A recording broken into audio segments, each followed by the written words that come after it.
All right, that's it. Sorry, it's booting.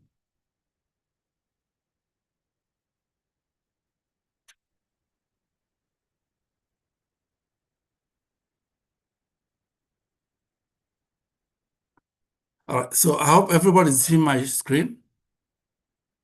I see my screen also, it's still booting, but I hope everybody's seeing my screen. Yes, sir. All right, thank God. So I'm gonna continue with we are dealing with chapter 4, and in chapter 4 is where we deal with types of insurance policies, So I said we have two types, major types of insurance company we have is mutual and stock companies. Stock companies. Mutual and stock companies are the major types of insurance company we are dealing with today.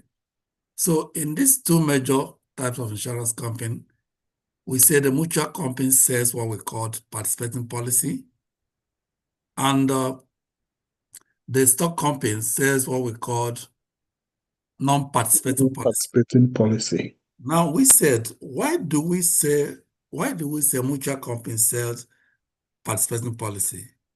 The reason why we say they say participating policy is because if you are a policy owner, which means if you buy your policy from mutual company,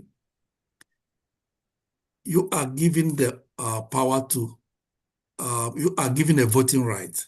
For the fact you are the policy owner and the mutual company, you are given a what we call a voting right, meaning you can vote for directors, and of course you can be voted for. If you can vote for somebody, you can equally be voted for. Yes, so you have the right to vote for being just a policy owner. You have the right to vote, and not only that you have the right to vote, you can follow them to share what we call profit. At every year, when they made their profit, they made any profit in the end of the year, they will share it to their policy owners in form of what we call dividends. So in mutual company, you follow them to share profit in form of what we call dividend, and you are given a voting right. That is what a mutual company, if you are a policy owner in mutual company. Now, in that dividend which they have they give to you, I mean the profit which you follow them to share, in form of dividend, that dividend, you can use that dividend in 4 different ways. Dividend is money. If you buy share, if you're a shareholder in a company, every year they give you dividend. Yeah. So dividend is money from the profit they share to their either stockholders, but in mutual company, they share the dividend to the policy holders. There's nothing like stockholders in mutual company. So they share their dividend to shareholders, to policy holders. So that dividend you can keep that, use that dividend in 4 different ways. One of the ways you can use the dividend is this. You can use the dividend to pay your premium for your policy. That is the money, the profit from the gain in the year they share to the policy holders. You can use it to pay your premium. That is one. You can use that dividend to buy more policies in form of what we call term policy. You can use it to buy more additional policy to add to your policy. 3, you can decide to say, I want to cash my money. Can you pay me? You can tell them to pay you their money, which means you can cash it, take it at home. The last one, which is the 4th one, is that you can accumulate that dividend. If you accumulate that dividend, meaning any year they pay, you can tell them, say, accumulate it. At a point, when you want to withdraw that dividend, remember you have accumulated it, what will happen? That dividend must have yielded some interest. So the interest on that dividend now will be taxed. But you'll be given the accumulation without tax because dividends are not taxed, are not taxable. So, but the interest on the dividend are taxable. just like you put your money in a bank. The interest that comes to your bank, I hope you know that it's taxable. They tax your interest. So your interest is taxable. But the dividend itself is not taxable. So that is the 4 ways you can use that dividend. If you have a policy in mutual company, remember, you have a policy in a mutual company, you are directly or indirectly part owner of the company, because if you have the voting right, meaning you can be voted for, you follow them to share the profit, and the profit they pay to you is in form of dividend, and that dividend, I've said, you can use the dividend in 4 ways. Now, because of that, we say mutual company sells participating policy. Now, why do we say stock companies does not sell on non-participating policy?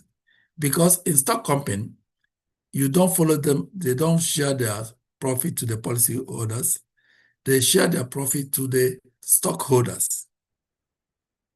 They do not give you a voting right. It do not participate in sharing the profit with them. So that's why we say they sell non-participating policy. So most times in exam, you may see this question that way. They want to know participating policy and non-participating policy, whether you'll be able to differentiate the two. So that is what it is. Now, we talk about those two types of insurance, company, which we must pay attention on this review class. Upon that 2 types of insurance company, we have two major types of insurance, life insurance, 2. One is the term, and the other one is what? Term is temporary, and the other one is what? The permanent or whole life. So that is the 2 types of insurance, life insurances. Term life insurance or temporary, whole life insurance or permanent life insurance. So that is what the 2 types of insurance, life insurance we have. Now, in these 2 types of life insurance, they have different policies attached to them. So when you have a client or the customer that decide to buy insurance, what he's buying is not the type of insurance, life insurance. No, he is buying policies under the types of life insurance. For instance, if somebody is want to buy term life insurance, you're going to decide what types of policies does that person need in term life insurance. There are 3 major types of policies you can see in term life insurance. One of them is what we call straight, the first one we talk about decreasing term. The second one is what's increasing term, and the last one is called level term. And most of the term life insurance we have is level. For instance, the one you have at your work, the group life insurance is level term. So if you see anybody today that have term life, that's told you that you have term life insurance, ask the person what type of policy in term life insurance do you have. Majority of people have level term. The one you have at your work, the group life insurance is level term. So these are the major 3 types of policies you can see in term life insurance. So you need to know why are they called level, why they're called decreasing, and why they're called increasing. So when they call decreasing, most often the increasing is related to loan, and the decreasing is related to loan. However, in decreasing, there is no death benefit, but in increasing, there is death benefit. The death benefit in increasing goes towards the creditor. Then you relate decreasing term life insurance with what? Mortgages. Because it goes the same way in mortgages. You can see in mortgage insurance, when you're paying your mortgage, if you have a mortgage insurance, there's nothing like death benefit. So these are the 3 major types of policies you can see in term life insurance. Now we go to what we call whole life insurance, which is the permanent type of insurance we have, whole life insurance. Now, whole life insurance can be regarded as what? Straight life, can be regarded as continuous premium life, and equally can be regarded as permanent life. Some people call it ordinary life insurance. That is whole life insurance. So when you see those things, one of these names, know that they are referring to whole life insurance. Now, the whole life insurance is called the traditional whole life. Traditional whole life insurance. Traditional whole life insurance. So the traditional whole life insurance have 3 types of policies. You see, Mr. Ambrose, I'm just recounting this because of you. You see, the 3 types of policy you can see in traditional whole life, which is the whole life insurance. You have 3 basic types of policies you can see there. We have the straight whole life, we have the limited pay whole life, and we have what? The single premium whole life. So you can see that those are the 3 types of policies you can see in whole life insurance. 3 types of policies you can see in whole life. So, which means 3 types of policy you can see in whole life or traditional life, whole life insurance, traditional. So, apart from this traditional, which have 3 types of policy, you also have what we call non-traditional whole life insurance. So, the non-traditional whole life insurance have 2 types of policies. 2 major types of policy that they may ask you in exam. Those 2 major types of policies are what? Modified whole life insurance. Modified whole life insurance. And the next one is called graded premium whole life.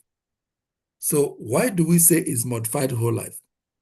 It's graded and modified facts. Non-traditional life insurance are specifically bring to help so that those who have a low income can be able to have policies. Because in these two types of insurance, the premium is very low at the beginning, then and increases at certain time. For instance, the modified whole life insurance, the premium is very low at the beginning. It stays low till year 3 to what? 10 years. Between year 3 to 10 years, it starts from being low, the premium is very low at the beginning. Then it will low like that at maybe 3 to 10 years, it will now increase to a certain, to a final or certain increase. It won't increase to that point, it remains steady like that until the end of the policy. Remember, the policy we said, whole life policy we say, is designed to be available or to last up to 100 years. At 100 years, we said whole life was matured or endowed. And at that endowment period, we now say the cash value is equal to the face amount. So these are the ways you can be able to recognize this. In this chapter is very, very important. So the modified whole life, what we used to know the non-traditional is because they are low premium at the initial phase. At the initial time, they have a low premium. The modified whole life, initial premium is very low. Then it will remain low for at least 3 to 10 years, period. Then it will not increase to the final premium price that will stay till the policy get up to 100 years. Remember, at 100 years, when we say the policy has matured or endowed, the policyholder is not supposed to pay premium again. Because why must you pay premium? Because you can see now, by then, you see the cash value is equal to what? The first amount. So remember, when you pay your cash value, when you pay your premium, part of the cash value part of the premium goes to the cash value. So if the cash value is equal to the first amount, remember the first amount is a death benefit. So there is no need for you to continue to pay your premium. So that's why at endowment age or maturity age, you are not supposed to pay premium again in whole life insurance. Now, the next type of non-traditional whole life is what we call graded premium whole life. Graded premium whole life insurance, which is a policy. So this graded premium, equally because of it is non-traditional, the premium initially is low. So this one, the graded, how the premium increases? The premium increases, it starts low from the beginning. Initially, the premium is low. Now it begins to increase every year, annually. It increases annually until you reach a point that will stop. It will become steady, constant, and level until at the point the policy get up to 100 years. So that is the non-traditional. Now, apart from the non-traditional, we have what we call the alternative to non-traditional whole life. Alternative to non-traditional whole life. So in this alternative to traditional whole life, we have several types of policies, several types of policy types, several. In alternative non-traditional, we have several types of whole life insurances, several types of policies. One of them is what we call universal life insurance. So in alternative to non-traditional whole life insurance, we have what we call universal life insurance. Sure. Universal life insurance. The second one is what we call variable life insurance. Variable life insurance. Then we have what? Index universal life insurance. Index universal life insurance. Then we have the next one is what? Variable universal life insurance. Remember, we have variable life insurance. We now have variable universal life insurance. Then the next one is what we call current assumption whole life insurance. So you can see these are the several types of policies. If someone decides to buy life insurance policy from alternative non-traditional life insurance policy product, you have to decide the type of policy you want to buy. If people has educated us, most of us who bought term life insurance, not term life insurance, no policy is bad, but you have to buy policy depend on your family or your personal need or your family need. That's what makes you to buy life insurance. So me that I bought my own life insurance when at around 2007, one time ago, I bought term life insurance. If I know what I know now, based on my family needs, I don't think I would have buy term. I would have buy some other policies that I know that may be somehow more beneficial to me and to my family. Not that term life insurance is not good, but does it fulfill your need of insurance? It does provide you a protection, but does it provide you a living benefit? No. So everybody would have looked for one that provide living benefits. Yes. Me personally. I know someone that bought term life insurance and then after paying the whole thing, got nothing back, now passed after 4 years. Yeah. See, if you buy that's why this education is very important. If you buy term life insurance, when the policy terms, let's assume you have 10 years term. When the policy term, definitely you're going to renew. If you do not renew it, the policy will lapse. And when you renew it, the new premium will be based on your new age.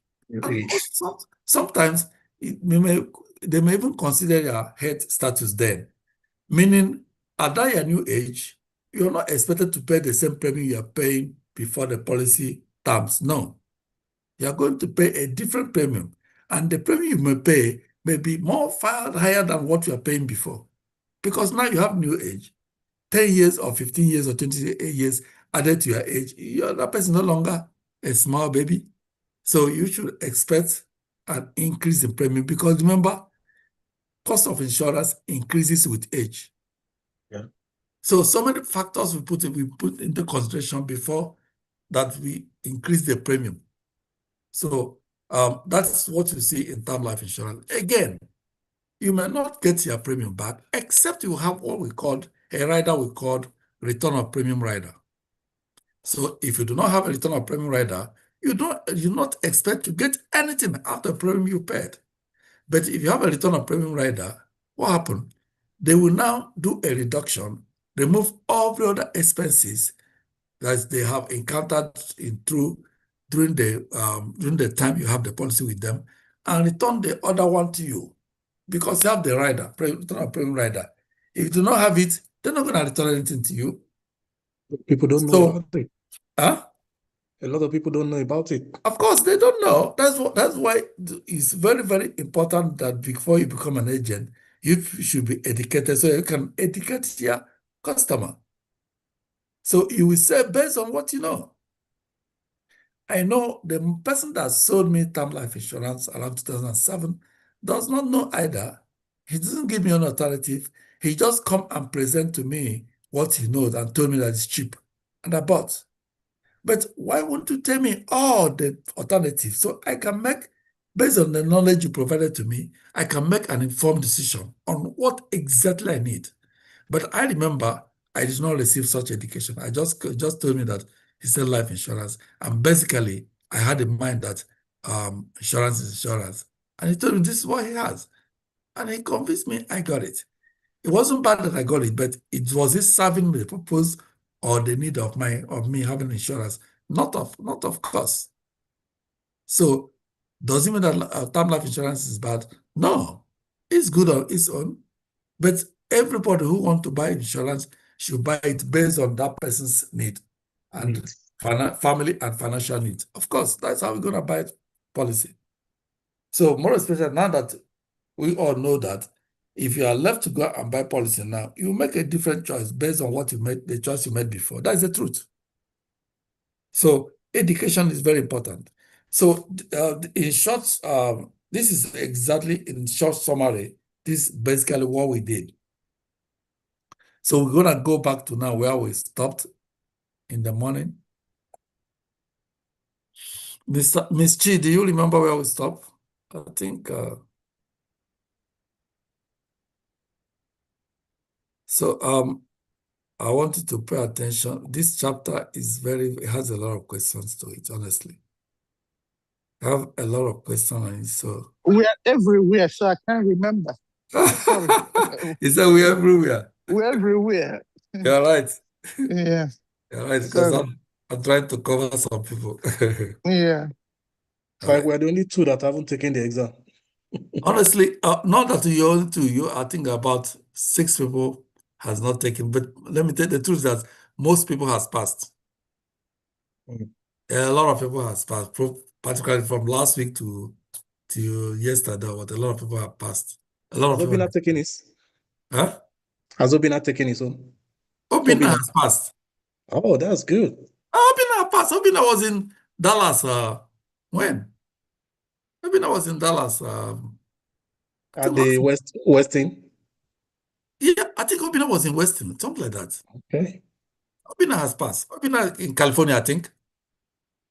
I didn't know. I thought it was in Dallas. No, Obinna is California. Obinna has passed. Yeah. All right. So, it's a question of, I know it's time because of nobody has time. Go to work, come back. But just try to put 2 hours on it every day. By the time I put 2 hours on it every day, within 1 week, you'll be okay to go. The exam is not difficult, but it's just somebody having time to bend down to say, look at what I want to do in the next 1 week, 2 hours every day. Do questions. I think you are in Dallas. Do questions. Make sure you do the state Texas part of the exam. Make sure you do it. And you have to review the Texas rules and laws.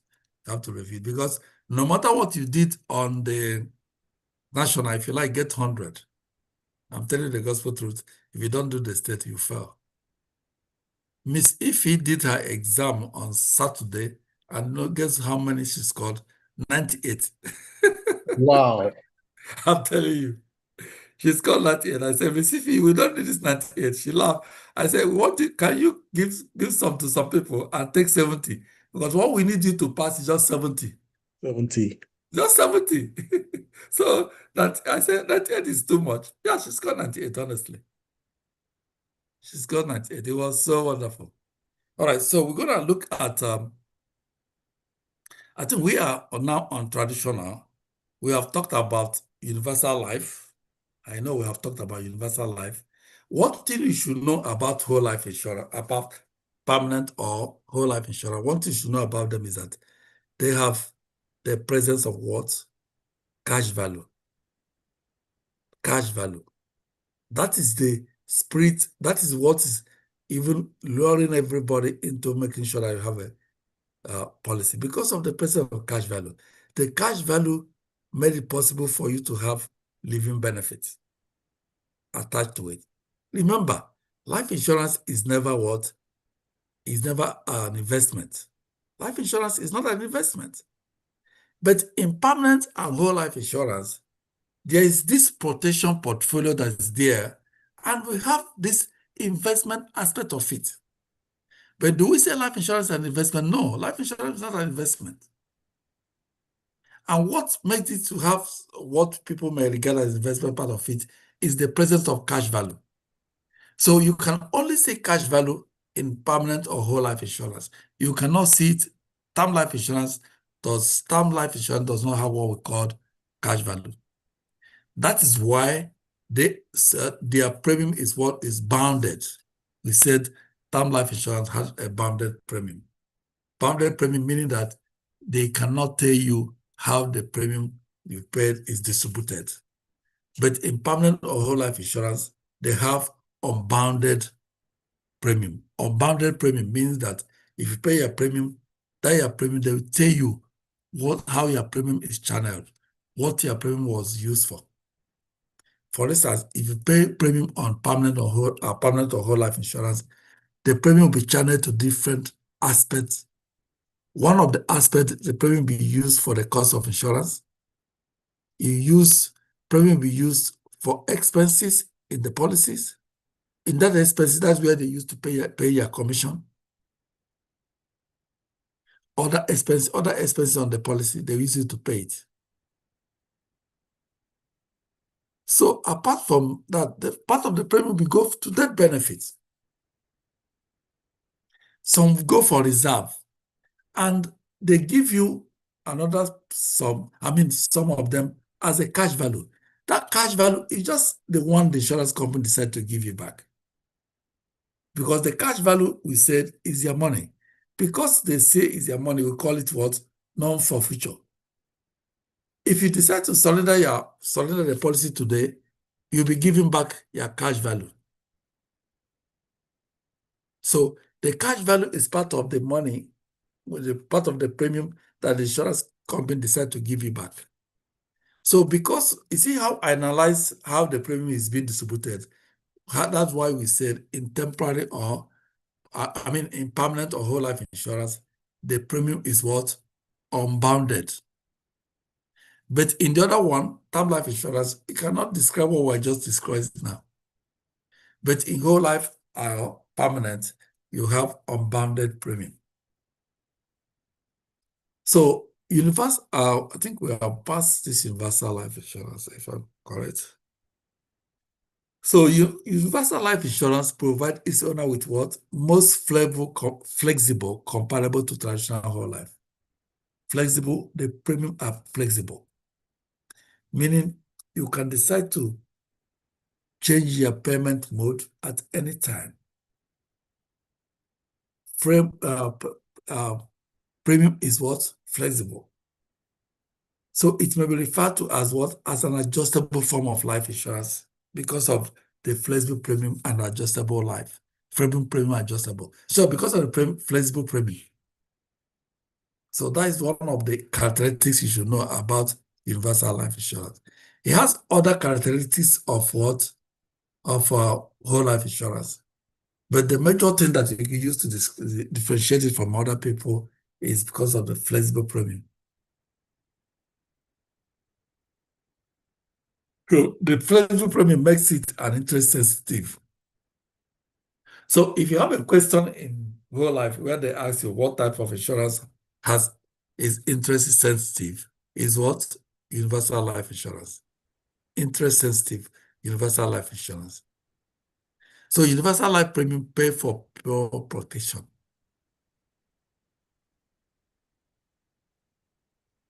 So that is what you have to know on this. The cash value, that the part of the premium we have that is regarding the cash value, may also be referred as what? Cash value fund. It can be referred as cash saving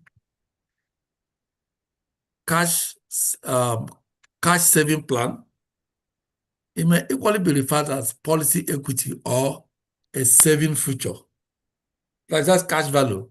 These are the names you can use to regard it. So if you look at this, why it's called cash interest sensitive, you look at this percentage. It said the minimum fixed interest rate paid on what? A cash value of a universal contract is what? Universal life contract is equal to the maximum interest rate paid, 3.5% to 4.5%, or traditional whole life policies. So this interest rate paid on a cash value plan may be higher, that's why it's called interest sensitive. So if you put your money in a bank, how much interest do you get? So this is one thing you should know. And how much interest can you get from your cash value if you have a policy, permanent whole life policy?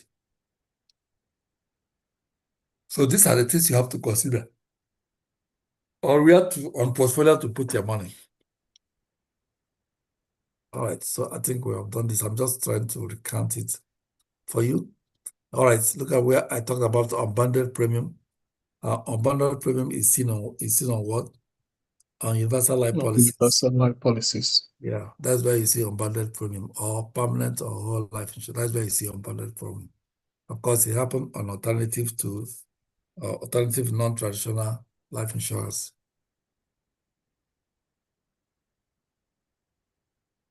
So tax consideration. The tax consideration is not much we are going to talk about there. It's talking about the cash value often referred to as a corridor. You remember let's assume you have a 500,000 policy and you are 50. You are 10 years, or maybe a child born, have 500,000 policy. So as you continue to pay that policy, as you continue to pay the premium, remember on the contract, you have to pay the premium for the contract to continue to be enforced. So as you continue to pay the premium, what happened to the cash value? The cash value continue to increase. Because if you pay premium today, some part of the cash value will be regarded as what? As premium. Then some part of the policy premium you paid goes to other things. Some parts go to the cash value. So as you continue to pay the premium, what happened? The cash value continue to increase. That's why at a point now, the cash value now become equal to the first amount, which is the death benefit. At that point, we said the policy has matured. But remember, as the cash value continues to increase, the interest on the cash value continues to do what? Increase. So the corridor now becomes the money above the cash value. What is interest? You have an interest that comes up from the cash value. At the maximum point, that is what we call a corridor. So most times, do not like to buy the corridor. Now, we talked about riders. Of course, you know what riders. I think I've educated Ms. G on riders. Ambrose, do you know what's riders? Because you'll be seeing riders in life insurance. I think riders like what, like you said the other time, when you have an insurance policy, like the term policy, and you don't have a rider on it, you forfeit everything you contributed. But if you have a rider, you get your part of your premium back, not all. That is, if you have specifically, you have a return of premium rider. Okay. A return of premium rider. You have your money. You have part of your money. Your money. Okay. Yeah. You have a return of premium rider. But generally, riders are used to beautify the policy. Riders are used to make the policy attractive. Riders are used, just like you see women now. If the dress go out, they don't look beautiful. But if you see a woman dress and put all this in the rub on their face, what happens? They become attractive. They become attractive. So riders are what make the policy attractive. And remember,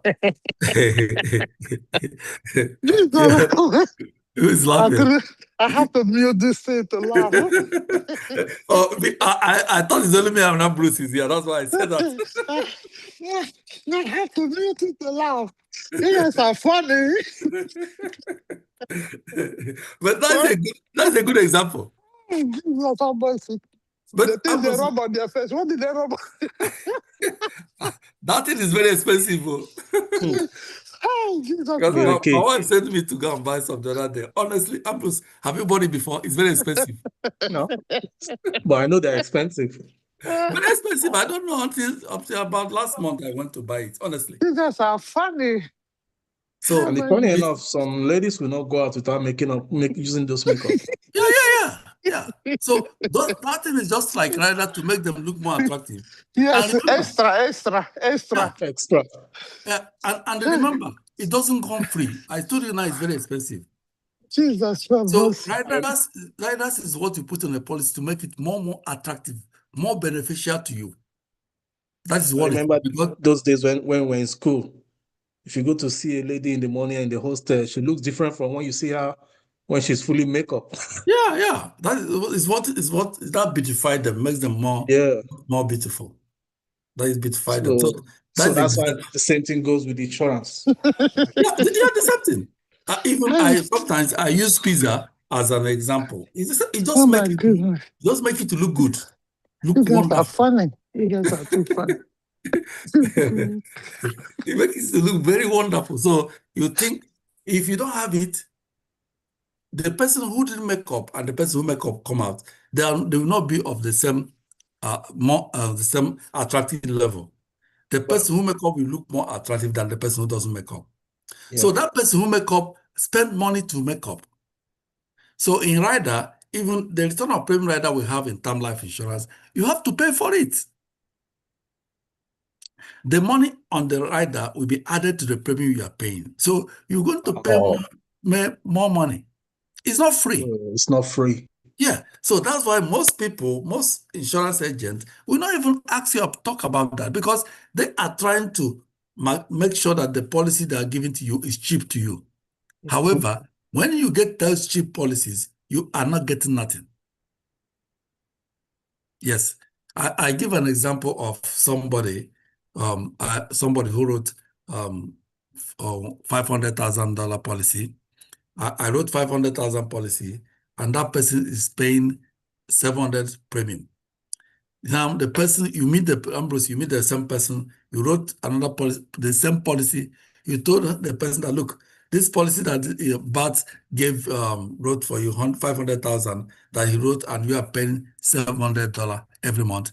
I can write the same policy with everything on it, and you are paying $400 every month. When you tell that person, because we are so moved by everything that's cheap. So when you tell that person that thing, the person will rush, say, oh, Mr. Bart, I'm going to cancel the policy I wrote with you. You may not even tell me the reason. You go ahead and cancel the policy. Go and rewrite the policy with that person, the other person, and you are paying $400. You couldn't even know the reason why that policy is designed that way. When I design my own, I design it to accommodate more riders with you that will make the policy beneficial. I design it to make sure that you pay, okay. And again, I make sure when you are paying to ensure that you have increase in your cash value. So the other person that you're paying 400 or 300, only you are paying the minimum amount of premium to keep the policy alive. There is no built up in your cash value. But the one I designed for you, you are paying 700, there is maximum built up in your cash value. So for those who doesn't know, they will jump to that of $300 or $400, knowing that that policy is still like that for 5-10 years. You never see anything on the cash value. Exactly. So that is what it is. That's exactly what is going on. So people want to go to the cheaper thing. And the same person who is paying 400 will stay 3 to 5 years, will now go, and one other person who is doing good on the policy will say, oh, in my cash value, I have $10,000 now. The same person will come and say, oh, I don't see anything on my own. So that is how... Sorry, is that why the 7-day, is it the 7-day premium or something like that? Or 7-day pay. Makes your premium higher than if you don't have it on it, right? Of course. Okay. I saw the difference was so much. Like what? If you pay the 7 pay means that the amount you can pay in you pay in 7 years, that one your cash value will be increasing like normal business. The other thing that can increase your cash value, can build up a cash value quick, is when you pay annually. Annually. Yes. Than when you pay monthly. When you pay annually, the build up cash value will be faster than when you pay monthly. So when you are paying just to keep the policy alive, may stay up to 6-7 years, you never see any cash value. So these are the things we need to educate those who are buying policy, so that somebody will not come and entice them with cheap policy. They go and buy. After 10 years, they want to see cash value on it. No, not. So invariably, you have tried to remove the little investment aspect of it. You are only getting the protection. Yeah. So imagine you now, except on your own view, on your own family need, you just need the protection. You understand? Yeah. So any other person will just say, oh, I don't need the protection alone. I want everything to be added to it, which means I want at a point I can go to my policy and make a withdrawal or take a loan. A loan. But you cannot do that when you are paying barely minimum to keep the policy alive. So you see the differences people don't understand. Yeah. So that is it. Now, that is what what riders does. So we say waiver of monthly deduction rider, waiver of the cost of insurance. Another thing that the rider can do is what? Waiver of monthly deduction rider, or waiver of cost of insurance. Most often, because of you can have a rider that can waive. In fact, there's automatic waiver of premium rider. If you have most of the policies, permanent or whole life policy we have waiver of premium rider. You know what waiver of premium rider is? If today you are not being able to pay a premium, suddenly something happened. What happened? The policy from the cost of insurance, I mean the cash value you have from there, your premium can be paid. Another kind of thing. So there's a lot of things that you can see in their cash value. So some insurer offer a waiver of monthly deduction rider to add to a universal life policy, much like the waiver of premium rider used on term and traditional whole life policies. The waiver of cost of insurance rider waives premium when the policy owner is permanently disabled. However, it does not waive the total premium. The rider waives only the cost of the pure protection, which is mortality, interest, and expenses, not the portion allocated to the cash value. Did you see it? So now for that, my friend who is paying $300 or $400, he is paying only the mortality, interest, and what? The expense. He is not paying the portion allocated towards the cash value. I think it's very clear to you now. It's very clear now, yeah. So that's why you see people, they are writing policy, they just write policy, they want a cheaper one. They are just buying nonsense. Just keeping the policy afloat. Yes. With because no additional benefits. What you are paying is what? The mortality, interest, and what? The expense. The portion allocated to the cash value is not being covered. So, however, what will happen to your premium? Your premium will be low. Your premium is very, very low. So somebody who writes $1 million policy, maybe a man of 40 years that writes $1 million policy. Now, I told the person that definitely pay $1,000, that's what the premium is. Another person told him that, look, $1 million policy, you can pay $600 or $700 or even $800. The person said, really? He said, yes. If the one I'm talking with him, he will abandon the one and go for the one that's cheaper. However, what the person will be paying on the premium will be only mortality, interest, and what? Expense. The portion that was allocated to cash value is not being covered, so it's not being paid, meaning that there will be no cash value on that policy. Do you see it now? Yeah. So whenever somebody is buying policy, you should clear your eye and make sure you know what you're buying. You have to buy policy based on your needs, based on your family need. However, some people can come say, I just want total protection. I just want protection. So if you want protection, I can design your policy to give you only protection, which is you are paying, your premium will cover only mortality, interest, and what? Expense. Meaning, I'm not going to add the cash value. Meaning, you're not going to get cash value. So you'll be paying it like that. Now, another thing that can increase your premium again is the rider we're talking about. I can come, I give you only the automatic rider the insurance company will give you, which may be chronic and critical illness. They give it to you. Now, I say, look, this is the opportunity for you to have LTC, long-term care rider. I can add it to you. If I add long-term care rider to you with the critical and chronic illness, what do you have now? 3 riders. Now, you don't need to go and buy another long-term care. You have covered it in your policy, meaning you're going to pay extra money on the premium. But however, it's good for you because for you to go and buy another policy, long-term care policy, you're going to be somehow expensive for you. But if you have a rider added to that, possibly what you may be paying extra may be $10 or $20. That covers you what you will buy when you buy a single policy. And a single policy, you cannot get it in 30, 50, you cannot get it in $100. You understand? So these are the things all of us should know when we're buying policy. That's why we say, you have, as an agent, you have to educate your client to the best so that he can make a decision based on his own knowledge, best knowledge. So there's what we call non-lapse guarantee rider. We are talking about riders now. We have what we call non-lapse guarantee rider. The non-lapse guarantee rider is available in universal life insurance. So this rider can be what? Added to the policy. You may not need it. It's not automatic. You may not need it. I may need it. But however, if I need it, I have to pay for it.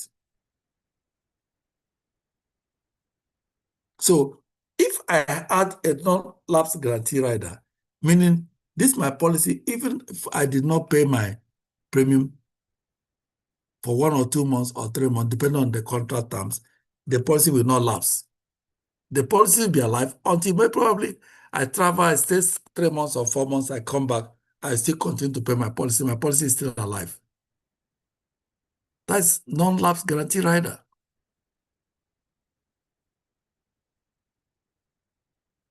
So you see the differences of things we are good. Somebody should know before you buy policy.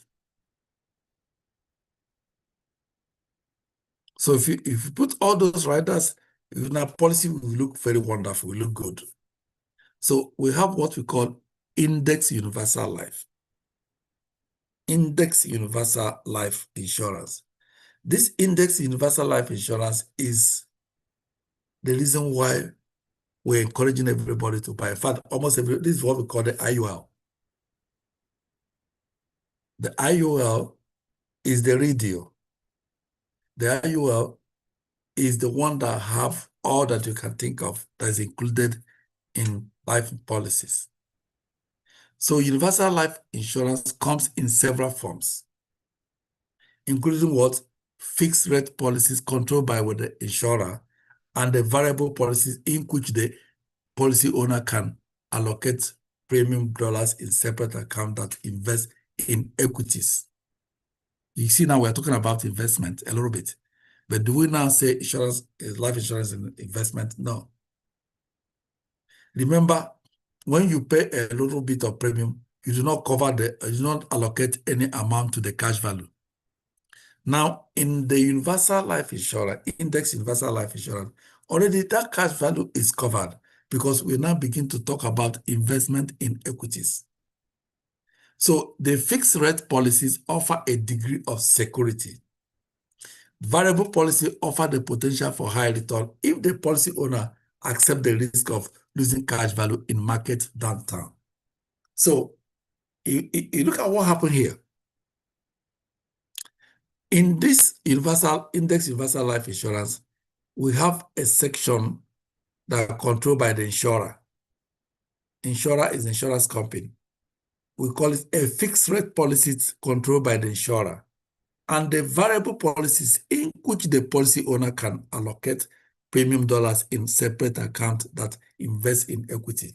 Most often, if you have had index universal life insurance, you see there's a portion where the agent is trying to allocate 100%. He makes sure that point reach up to 100%.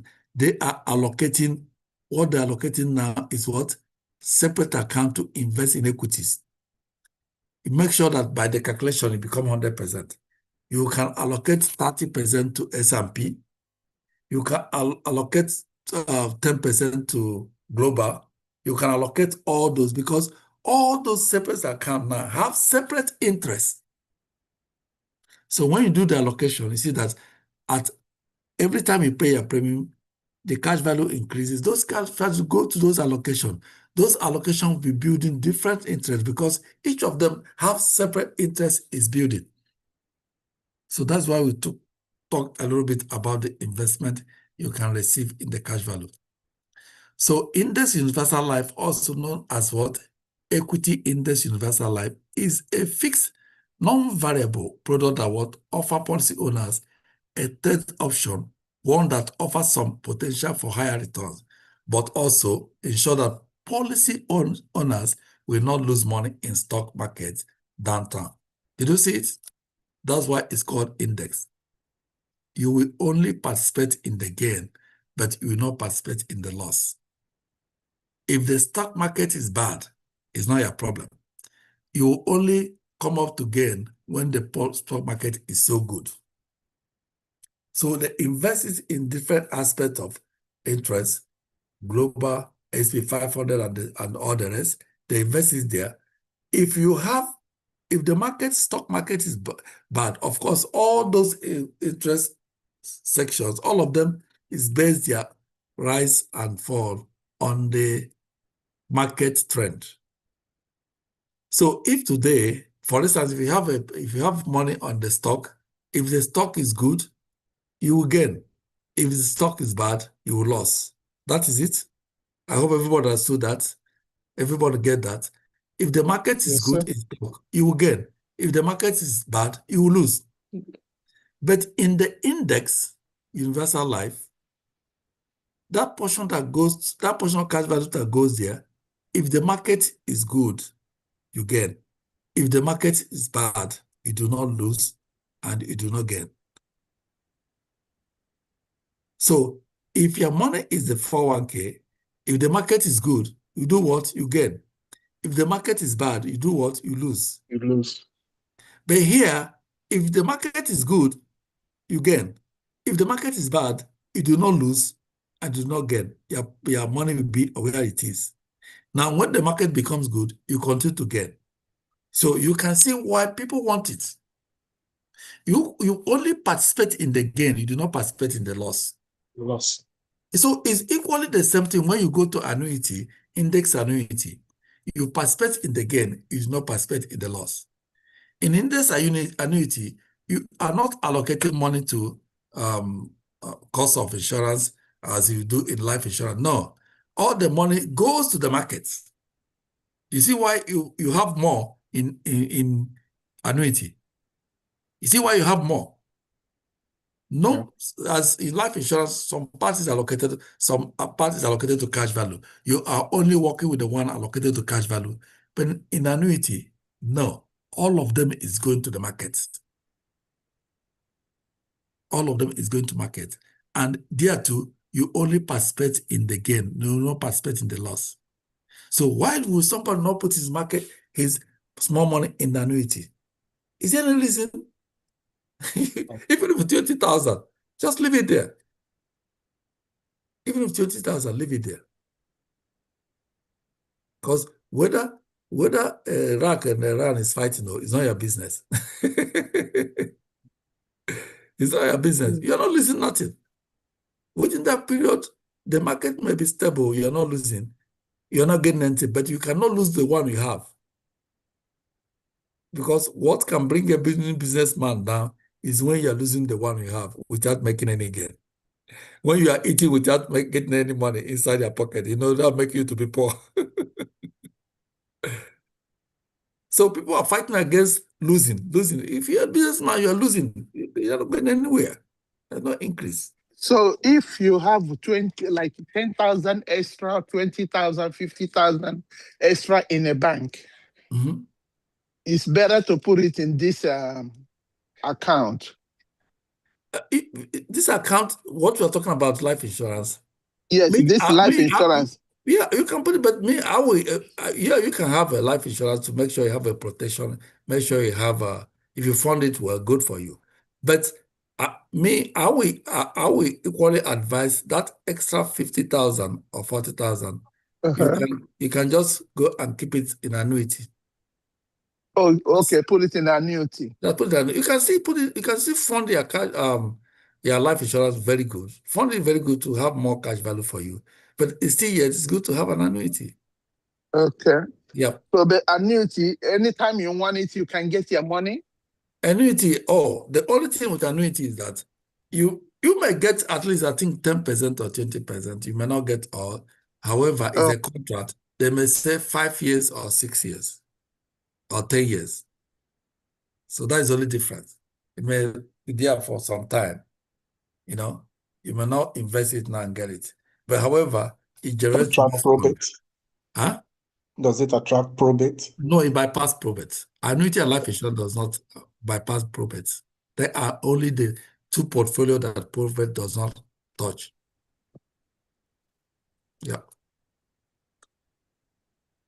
Immediately I return from my job, I convert all my 401k to annuity. I roll all my money to annuity. How do you pull it out? Can you pull it out? Yeah, I pull it out. You pay penalty, right? Yeah, I pull it out, yeah. I roll it over. You pay 10% penalty for that? I did not pay anything. So how do you roll it over? I did not. I roll it over. They call it roll it over, not to annuity. Yeah, it's roll it to annuity. Yeah. For instance, any job anywhere you have worked before, where you have worked before, you know that you have 401k or 403b.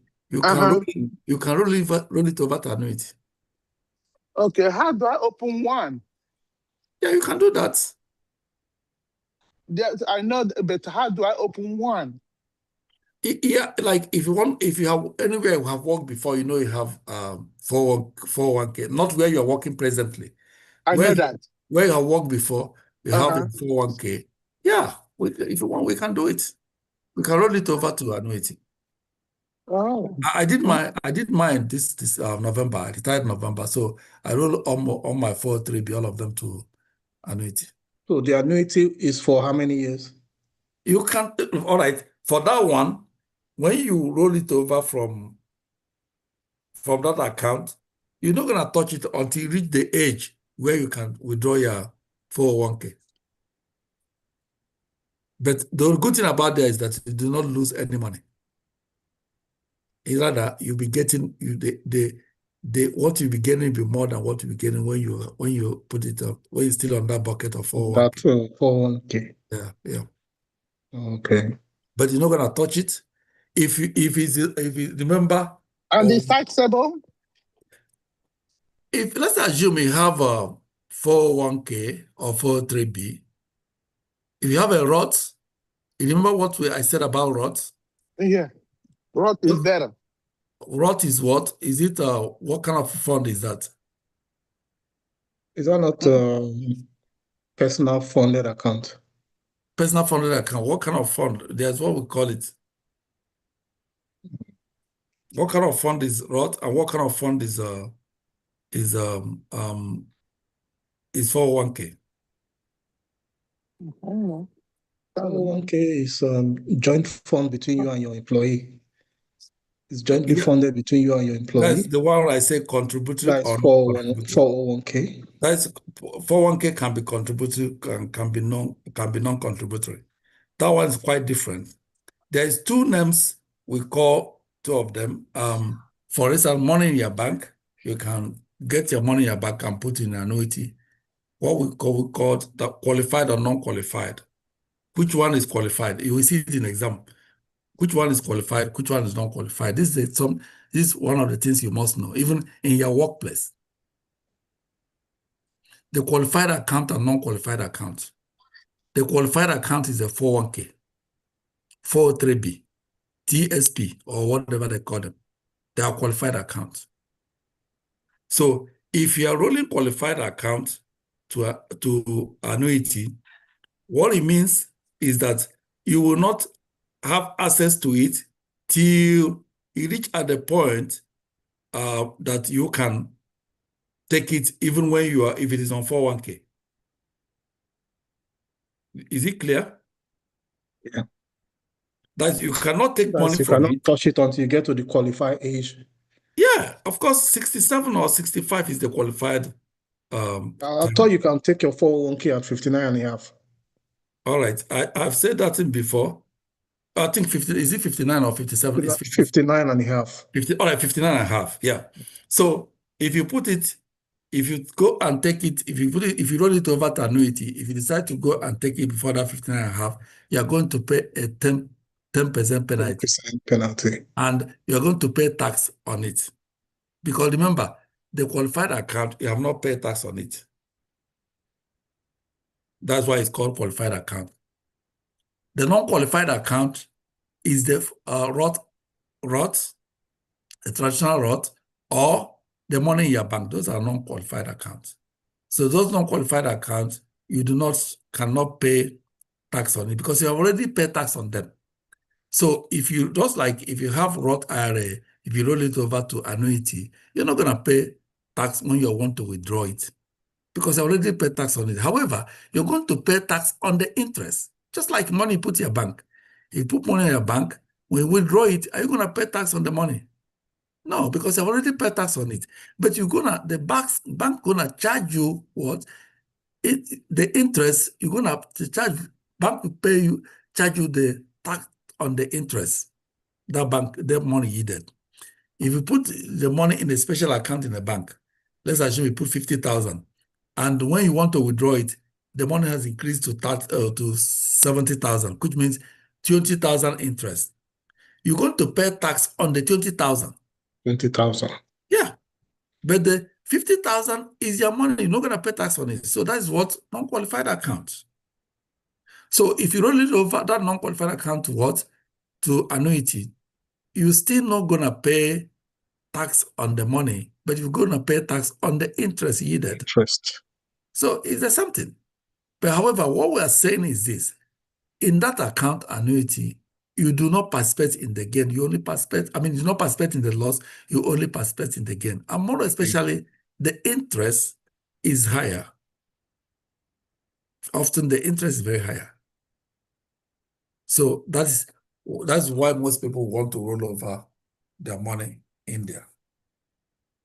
And remember, money that roll over in annuity bypasses probate. I hope you know that.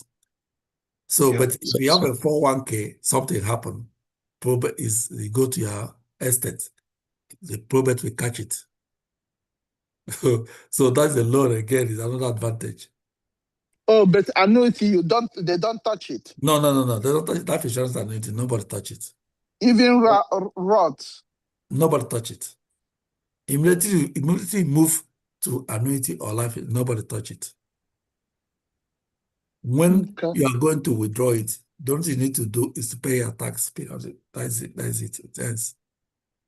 This annuity you're talking about now, rolling your 401k to annuity, is it like annuity in the insurance industry or in the financial, like in the bank or something? Some banks don't do annuity. They have some the department that some of them do, like Fidelity. Yeah. We wanted to do, and Fidelity holds your money, but most times Fidelity will not put you on annuity. Like I did, I'm like when I transferred, when I know I'm about to retire, about 4 years ago. So I begin to move all my money, keeping them ready for rollover. You understand? So along the line, I move my money some part of the money to what we call traditional non-ROTs. The traditional non-ROTs, you cannot, if you move it over to annuity, you cannot move it to annuity until you convert it to ROTs. So what I did, because I've told I told my company to close all my account of 401k. So they have to write a check of, I think, 80-something thousand. The part of the money that go to that non-traditional something, they have to write the check to me. And if I catch that check, I'm going to pay what? 10% penalty and tax on it. So what I did to avoid that was to open an account in Fidelity. I open an account in Fidelity and put that money in Fidelity. I cannot bring that money out for the next 1 year. That's what Fidelity said. So after 1 year, I can now roll it over. It becomes a ROT. I can now roll it over to what? To annuity. I'll now open annuity for it.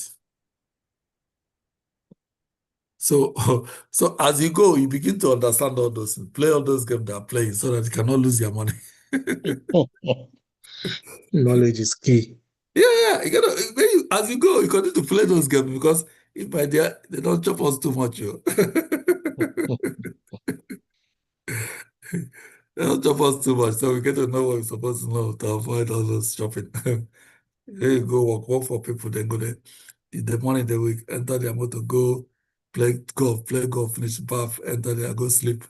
You do work 24 hours. No. So index policies link their rate of return to stock market index. You see, index policies link their what? Return to what? Stock market indices. Meaning SP100 global, all of them, they link it to market index. Then your 401ks link them their own to what? Market indices. Now that the stock market is going down, what happened to their 401k? You go there, log in there, your money will drop. And again, apart from even your money dropping, you are paying what we call the managers of the account. You know, most of the time, sometimes I will not say we are online. So, so you pay those managers. Whether you're losing or gaining, the managers have to pay. Somebody have to pay because somebody is managing your account. But in the annuity, you take responsibility. Nobody manages it. You manage it by yourself. So that money you are paying to somebody, you are saving it. There's a whole lot of benefits. So that may keep it that way. All right, so let's go. Now, guaranteed non-lapse guaranteed or non-lapse guaranteed universal life. This is another type of universal life. Guaranteed universal life insurance, which is also referred to as what? Non-lapse guaranteed universal life or guaranteed death benefit universal life, is a type of life insurance that what provide the policy owner with a guaranteed death of benefit. As long as the required premium are paid, the death benefit is guaranteed.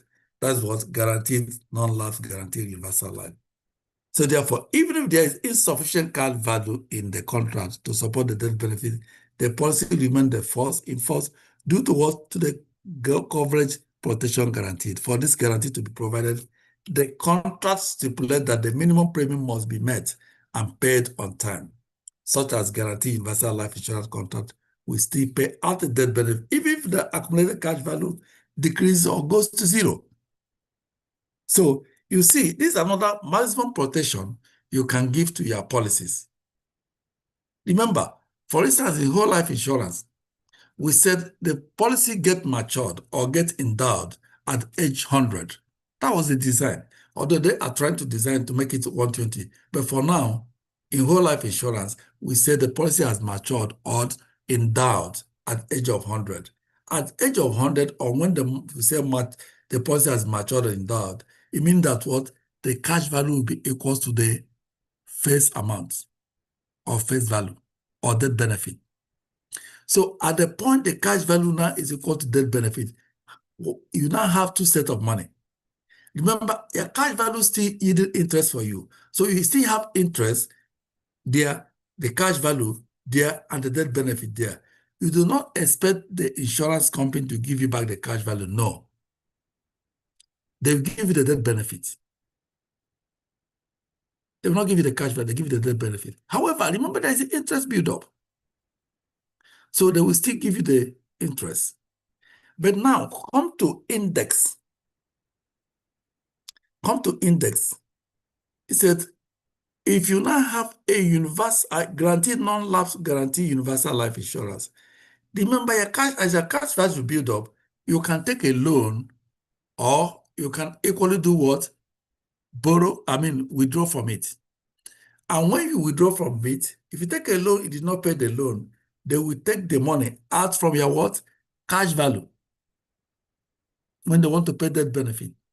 But now, if you have a guaranteed no lapse guaranteed universal life, if you take a loan, even if something happened, whether there's money in your cash value or not, they will not touch your death benefit. They must give the death benefit to you. So because of what? You have this no lapse guaranteed universal life insurance rider. So these are the things that beautify your policy. So that for somebody buy $200,000 policy from, and somebody buy $200,000, you are paying $2,000 as a premium. The other person pay $500. Do not the other person, not envy the person that paying cheap. You have something better than what the person have. That's what I'm trying to say. Survivorship guaranteed universal life. Of course, whenever you see survivorship, they are talking about either first or second to die. Most importantly, second to die. In life insurance, you can do joint policy. I hope you know. Everybody knows if you do joint policy, you have what we call first to die, and we have what we call second to die. So in first to die joint policy, first to die is policy between husband and wife. I'm describing first to die. It normally comes in the exam. In first to die, joint policy first to die between husband and wife. If the husband dies first, the wife will collect the death benefit. That is first to die. In second to die policy between husband and wife, if the husband died, the wife is not going to collect the death benefit. Until the wife will die, the children will collect the death benefit. So second to die is what? Survivorship. So whenever you see in the exam, second to die is only about survivorship. The survivorship now become the beneficiary, the children. So in first to die, if the husband died first before the wife, the beneficiary, the beneficiary will be the wife, and the wife will collect the death benefit. But in second to die, which is the survivorship, the benefits go to the beneficiary, which may be the children. So is that clear? You need to know that. You need to know that it's always an exam. So yes. I hope Ms. Chi, do you understand this? Yes, clear? I understood it now. Yeah, is always the survivorship is the second to die. Second to die, yes. Just know that survivorship is second to die. Yes. Yeah, which means the benefit is going to the children or the beneficiary. Yeah. Yeah. So that is first or second to die. It's always in exam. Always, yeah. Always in exam.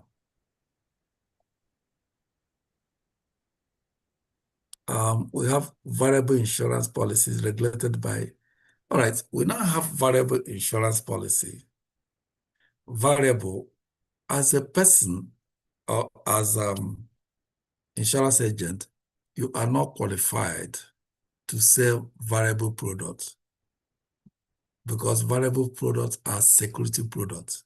You are not qualified to sell them. You can only sell variable products if you have a security license. So the variable products are being sold by those who have life insurance license and security license. And what are the variable products? The variable products are stock, bond, mutual funds.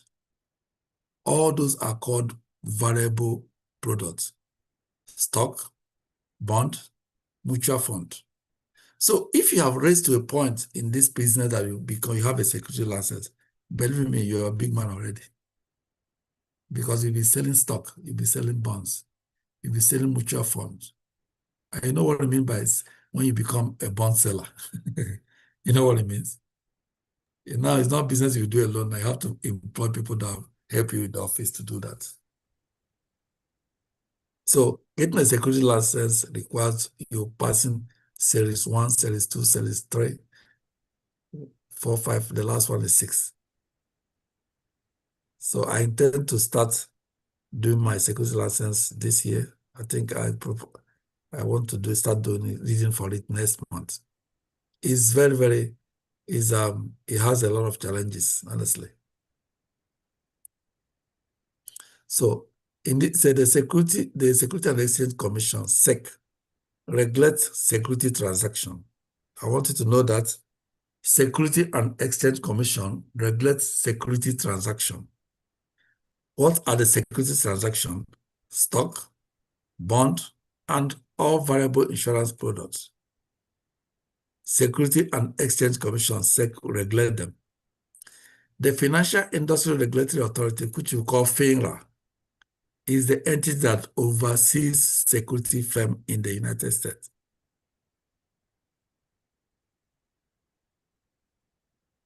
So you can see the difference. This one, SEC regulates security transaction. FINRA oversees security firms in America.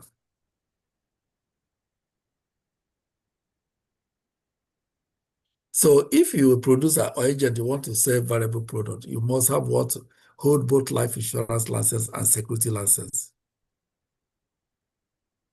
Now, variable life or variable whole life insurance.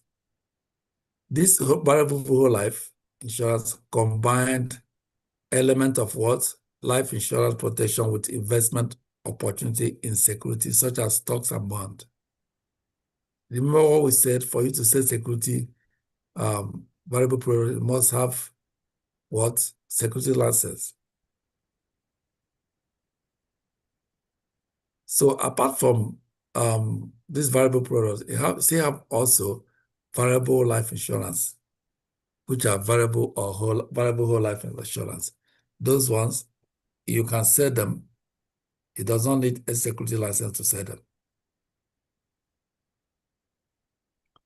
Now, let's look at variable universal life.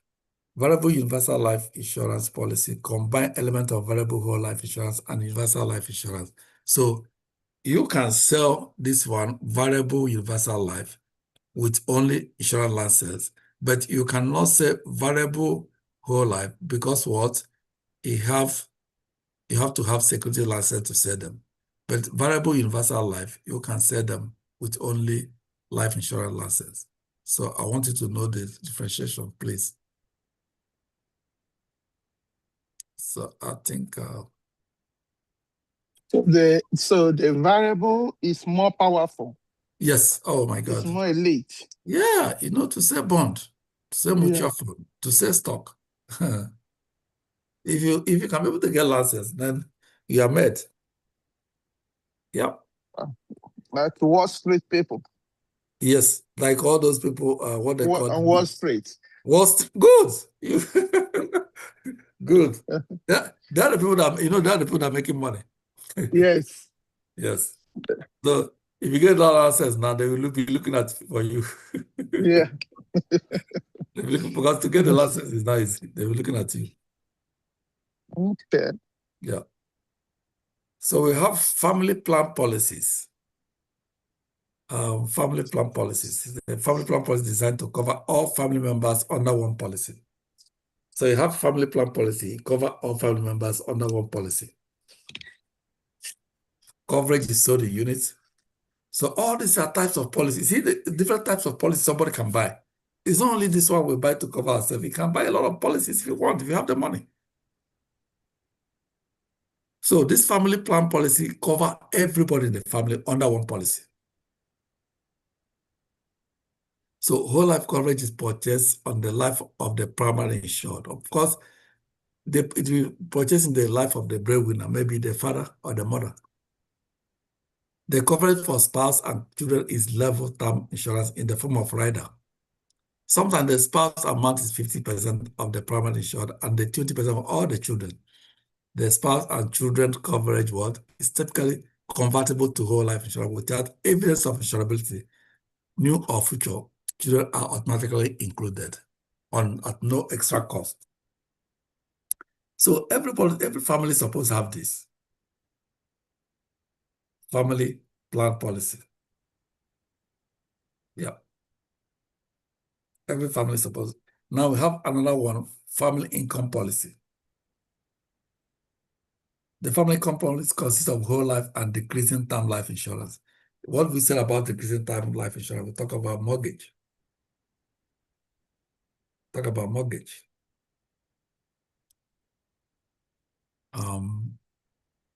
Apart from, we have again family maintenance. So family income provide what? Monthly income to beneficiary. If you decide to have a family income, the income it means that if the person dies, the beneficiary, if the person who the policy is on his head dies, the whole family will be collecting the benefit monthly, not bulk payment, monthly.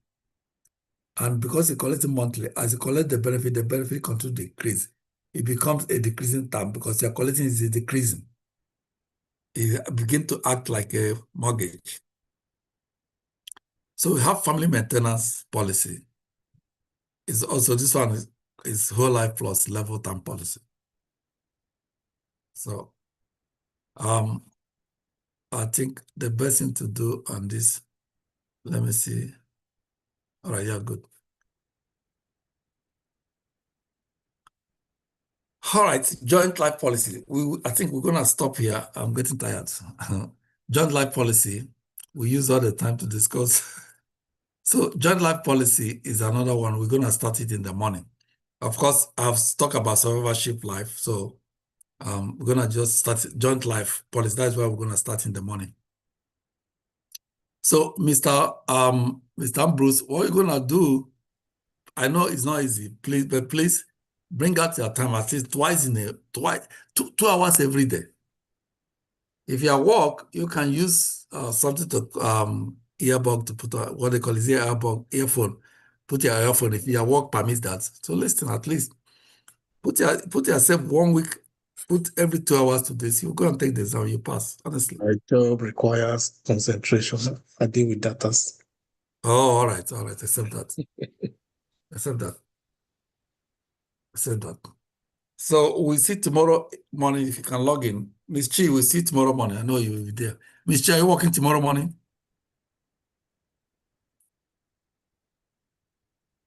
It's like I'm at work right now. I'll be here till in the morning. Oh, all right. So usually in the morning when I log in, I'll be in my bed listening to it. Sometimes I fall asleep.